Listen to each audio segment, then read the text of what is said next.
छोड़िया शादी की सेट भगलो गे जान बोला फोन कर नहीं छोड़िया शादी की सेट भगलो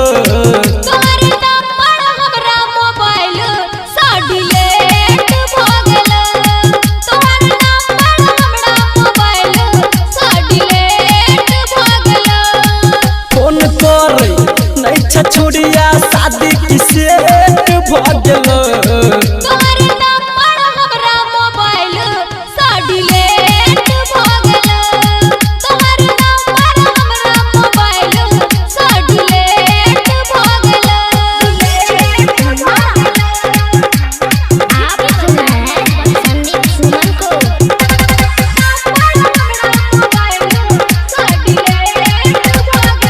हमरा बता दे छोड़िया किछ तोरा मन में हरदम रहे तू गे पूरा फैशन में अते फैशन में पहले तो नहीं रहे छला सुन रे छौरा तोई एना नई बात रे नए नए देले हमरा लागल जेना दोसर छोरा सब भेंट भगलो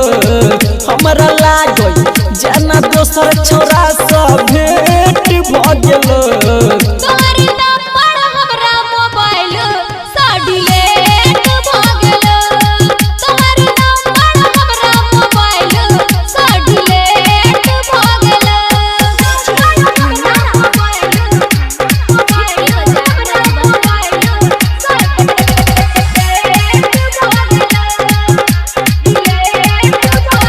हमरा किया ठकै छौरी चले छो दोसर से सेटिंग गे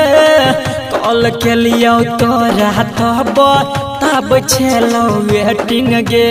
केकरा से भर भर बात करत रहै छी हे रे शैलेंद्र सिर